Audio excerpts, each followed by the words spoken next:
Bonjour à toutes et à tous. SoTV vous propose la deuxième vidéo en partenariat avec l'ACFC. Vous y retrouverez le résumé du match contre Aix-sur-Vienne, mais tout de suite, nous vous proposons un reportage sur les ateliers Bleu-Blanc Foot organisés par le club pour les enfants de 6 à 13 ans. En fait, on fait un petit tournoi sur un petit terrain et c'est un stage d'une semaine en fait et c'est plusieurs jeux. On arrive à trouver une des séquences qu'on vient de travailler. But vaut 3 points. Par rapport à ces stages qui existent déjà depuis une vingtaine d'années, c'est l'occasion traditionnellement de se retrouver pour rassembler donc tous les jeunes passionnés de foot, des 6 ans jusqu'aux 13 ans. Alors ce sont des licenciés ou des non licenciés. Ces jeunes garçons sont soit issus du club, mais aussi du Grand Angoulême, voire du département, voire même des départements limitrophes. Ouais, c'était bien amusant, on s'est bien amusé, on a bien joué, on a bien appris et je vous invite à venir. Nos stages ont régulièrement beaucoup de succès puisque encore pour cette édition nous avions plus de 80 stagiaires. Ce qui prouve donc l'intérêt de ces jeunes pour cette activité-là, qui est encadrée par donc des professionnels du sport, des éducateurs, mais aussi des joueurs de l'équipe première. Et nous, on s'occupe à travers différents jeux, différentes situations, différents exercices. On essaye de rassembler toutes les bases qu'on peut apprendre sur une saison, toutes les bases du foot. Nous, on souhaite, à travers ces stages, c'est surtout développer l'esprit sportif et puis montrer aussi aux jeunes que les encadrants, qui sont donc des éducateurs, mais aussi des joueurs de l'équipe première, eh bien qu'Angoulême vit aussi à travers ces jeunes, mais aussi à travers donc ces seniors qui donnent l'exemple. On fait aussi beaucoup de pédagogie, c'est-à-dire qu'on leur fait découvrir différents thèmes, on leur fait découvrir les thèmes de l'arbitrage, comment s'organise la Fédération française de football, on leur fait découvrir qu'est-ce que le sport étude, qu'est-ce que le foot étude, toutes ces choses-là. Ensuite, il y a tout ce que l'hygiène de vie, on leur fait découvrir ça. Donc il n'y a pas que le terrain, le respect des lieux, le respect des personnes, et puis dégager bien entendu aussi l'aspect pédagogique, donc à travers des ateliers techniques, tactiques. Oui, il faut bien écouter les profs pour bien apprendre et pour bien faire des passes. Et aussi, pour avoir le foot, il faut d'abord pour passer au foot club, faut être bon en maths, à l'école et tout. Et on se réserve un moment entre midi et 2 pour justement parler de football, mais d'une autre façon, à travers l'arbitrage, à travers l'hygiène de vie, tout ce qui entoure finalement notre sport et que l'on trouve donc un intérêt important et surtout de communication et d'information qui seront utiles à tous ces jeunes qui ensuite vont regagner leur club.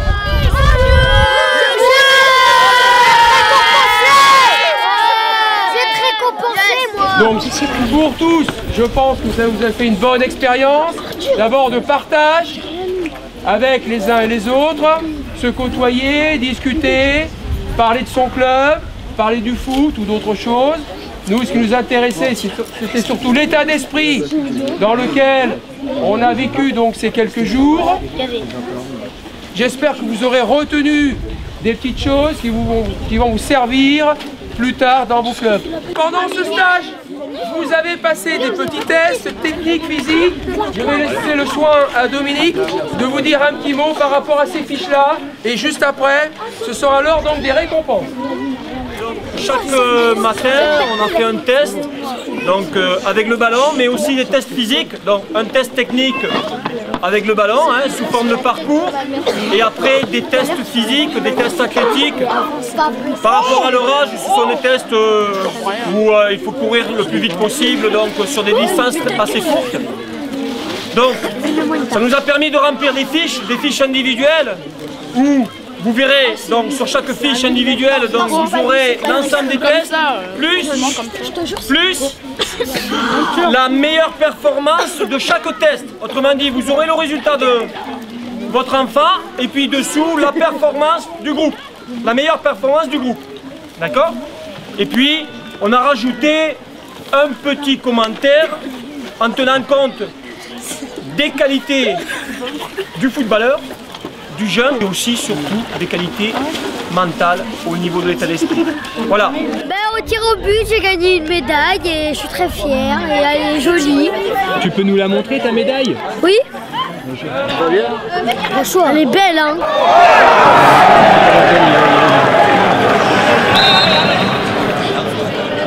Bonsoir et bienvenue au stade de Lebon d'Angoulême où l'ACFC, leader de sa poule de DH, reçoit Aix-sur-Vienne, toujours concerné par une éventuelle descente en fin de saison. La composition d'équipe angoumoisine est traditionnelle, mis à part l'absence de Gilles Fabien sur le front de l'attaque remplacé par Jérémy Manem.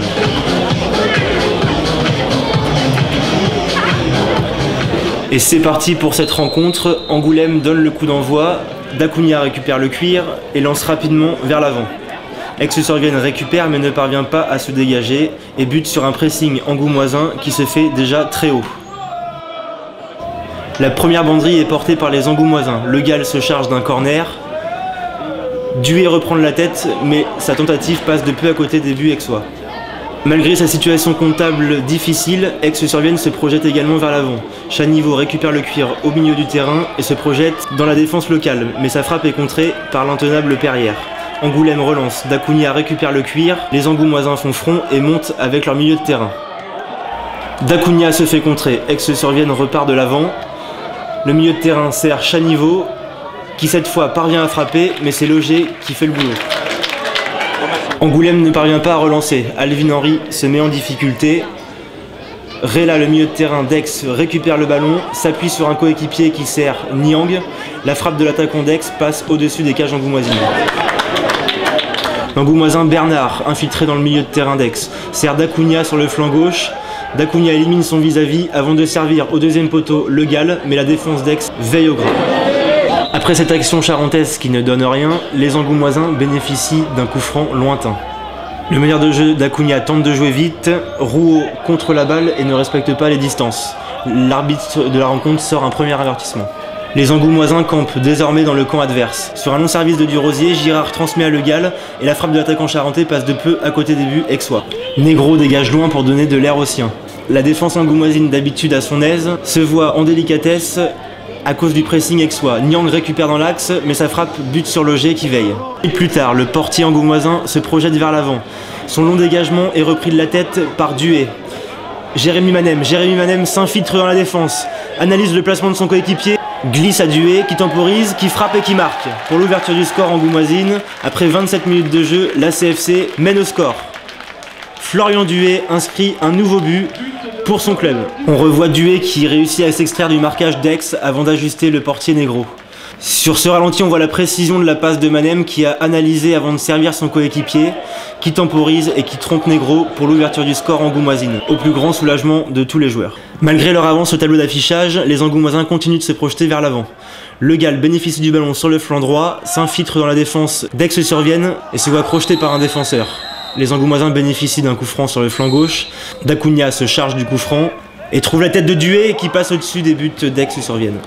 Piqués au vif, les visiteurs tentent de s'infiltrer dans la défense, mais les angoumoisins veillent et Claveau se rend coupable d'une vilaine faute sur Quentin Leroy qui lui vaut un avertissement. On joue la 35e minute de jeu, Aix-sur-Vienne n'y parvient pas.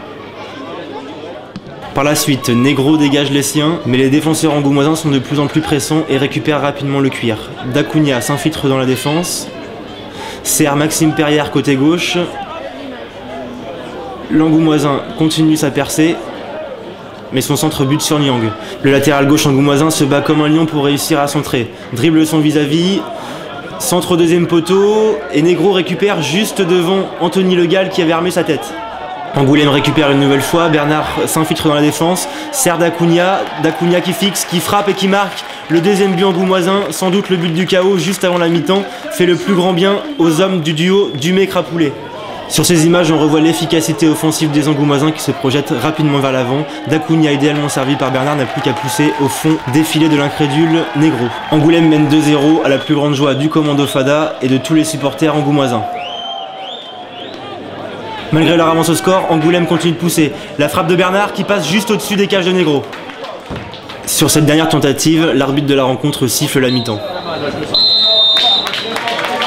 de cette première mi-temps sur le score de 2-0 pour l'ACFC.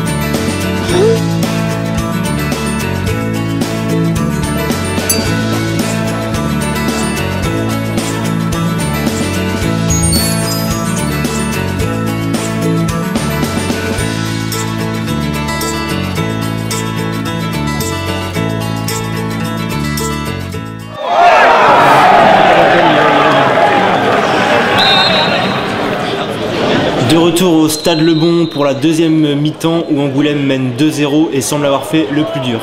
Rapidement, les Angoumoisins montrent leur intention et continuent de pousser. Dué, omniprésent au milieu de terrain, sert Dacunia qui s'infiltre, sert Jérémy Manem sur le côté droit. Jérémy Manem s'infiltre dans la défense d'Aix-sur-Vienne, s'appuie sur Anthony Le Gall qui le remet dans la course. La frappe de l'attaquant charentais est contrée par la défense d'Aix-sur-Vienne. Premier changement opéré pour le duo d'entraîneurs angoumoisins avec la sortie de Bernard et l'entrée de Brumeau. Alors qu'on croit Angoulême à l'abri, Aix-sur-Vienne bénéficie d'un coup franc au milieu de terrain. Gorce récupère le cuir, frappe et trompe Loger.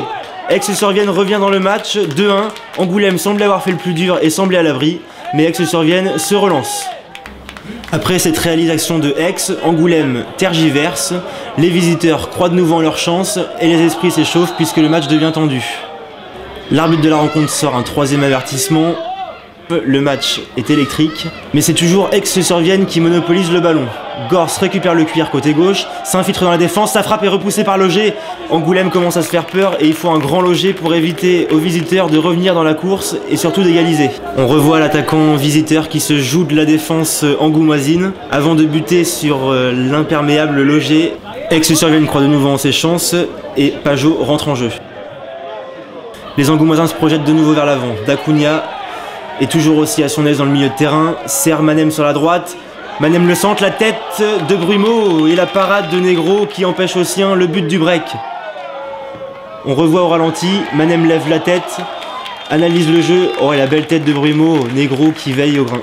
Les supporters angoumoisins poussent, le match est incertain, Angoulême continue de pousser et obtient un corner frappé par Le Gall. La défense d'Aix ne parvient pas à se dégager, Girard récupère et bute. But pour Angoulême, c'est le troisième. Angoulême semble cette fois s'être mis à l'abri. Les Angoumoisins, par l'intermédiaire de Thierry Girard, inscrivent ce troisième but. On revoit au ralenti, et ouais, c'est le gardien d'Aix-sur-Vienne qui passe au travers et Girard récupère le cuir pour donner l'avantage aux siens. Ce troisième but de Thierry Girard semble cette fois-ci permettre aux Angoumoisins d'avoir un avantage certain et ce but du break fait le plus grand bien. Le duo d'entraîneurs en profite pour faire des changements. Anthony Le Gall laisse sa place au jeune Alexandre Limousin, ce qui permet à Angoulême de réciter ses gammes. Dacunia, dans tous les beaucoup, s'appuie sur Dué. Dué qui remet à Dacunia. Dacunia s'infiltre, décale sur le côté droit. Mehdi Brumeau qui fixe la défense, lève la tête, serre Limousin deuxième poteau et le but de Limousin. Angoulême mène 4-1. On joue la 81e minute et il semble cette fois-ci que les Angoumoisins prennent définitivement le large dans ce match. C'est une magnifique action collective qui vient signer ce quatrième but, ce qui vient récompenser tout le travail effectué en amont. Suite à cette magnifique réalisation de Limousin, les Angoumoisins se contentent de cadenasser le jeu et Aix-sur-Vienne n'est pas dangereux. C'est là-dessus que le match se termine. La victoire de la CFC, 4 buts à 1. Cette large victoire angoumoisine permet aux locaux de compter 2 points d'avance sur le son poursuivant niortais. Match un peu dans la difficulté, mais bon voilà, tout en étant dans la difficulté, on arrive à mettre 4 buts. C'est vrai que ça a été un peu poussif, on fait une petite erreur d'inattention sur le but. Mais bon, on savait que ça serait compliqué. On a fait un bon match, une bonne première mi-temps. On a mis un peu de mal à rentrer dans le match. C'était difficile à trouver notre souffle, mais sinon, dans l'ensemble, je suis fier de mes coéquipiers. On a fait plaisir au public, le public nous a soutenus. Bonne soirée, on a gagné donc 4-1 et nos amis de Niort ont été accrochés à Cognac. Donc c'est une bonne soirée, on reprend 2 points qu'on a perdus le week-end dernier. Voilà, donc on est content. Le match était assez moyen ce soir, mais le principal était la victoire. Voilà. Par contre, bon, on a eu beaucoup de soucis pour démarrer le match, des problèmes de déplacement, des problèmes de mobilité. On a eu du mal à se mettre en route, mais bon, On a su assurer l'essentiel, c'est-à-dire quand même remporter les 4 points. C'est vrai qu'on a marqué 4 jolis buts sur des belles actions, donc on est quand même conscient. Maintenant 15 jours pour se reposer et bien préparer la semaine fatidique qui nous attend, Chauvigny, Guéret, Royan. Les 6 matchs qui restent, moi je le sens bien, parce qu'il y a un bon état d'esprit, on est solidaire, franchement on fait qu'un, on a un groupe, il n'y a pas de souci, moi j'en doute pas. Maintenant, la montée ça va jouer à peu de détails. L'équipe qui fera le moins de faux pas, prendra le moins de buts, montera. On était supérieur, ça se voyait dans les intervalles, jeu dans l'intervalle. D'ailleurs, sur la construction des buts, on voit qu'il y a des bases. Après, ce que je regrette, c'est le but qui nous fait un petit peu peur sans plus. Mais voilà, sans être brillant, on met 4 buts, on reste invaincu le bon, mauvais résultat de Niort. Donc voilà, ce que j'ai toujours dit, de toute façon, que ça ne s'arrêterait pas après le match de Niort. Donc ça continuera encore très longtemps, je pense. Je dis merci au public. Franchement, merci à tous ceux qui nous soutiennent, Nicolas qui fait du bon travail pour nous ramener des sponsors. Franchement, c'est gentil de leur part. Pour nous, c'est le 15e homme. Franchement, le public toujours là à nous booster. Merci beaucoup.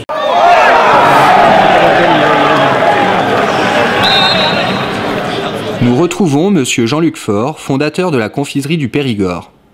Situé au cœur du parc naturel régional Périgord-Limousin depuis plus de 20 ans, le confiseur chocolatier biscuitier nous accueille dans sa toute nouvelle boutique, la Maison Faure, installée dans les locaux de l'entreprise à Nontron. Nous sommes fabricants de marrons glacés, de pâtes de fruits, de chocolat, de caramel, de pâtisserie et de fruits confits. Pour la fabrication de nos chocolats, nous utilisons du chocolat noir à 70% de cacao. Les ingrédients sont toujours sélectionnés de façon à répondre aux exigences des plus fins gourmets. Pour la pâte de fruits, nous utilisons que la pulpe du fruit, du sucre et de la pectine, comme l'auraient fait nos grands-mères. Pour nos caramels, nous privilégions un approvisionnement régional, le beurre AOC Charente-Poitou, la fleur de sel de l'île de Ré, le cognac, le pinot, la noix du Périgord, ou le pruneau d'Agen. Pour la pâtisserie, nous avons décidé de mettre à profit notre métier de confiseur de fruits pour inclure dans nos cakes les fruits que nous avons confits dans nos ateliers de confisage. En complément de tous ces produits, nous avons décidé aussi de fabriquer des cannelés avec des recettes tout à fait particulières puisque nous avons 3 qualités de cannelés, des cannelés naturels, des cannelés à la noix du Périgord et des cannelés à l'orange, mais aussi des sablés au caramel, naturels ou au chocolat, fabriqués avec du beurre. Vous pouvez nous rejoindre sur notre boutique en ligne à l'adresse suivante, www.maisonfort.fr, ou venir nous voir à la boutique installée dans les locaux de l'entreprise à Nontron. Pour plus de vidéos, rejoignez et soutenez SOTV sur Facebook, Twitter et abonnez-vous gratuitement à notre chaîne YouTube.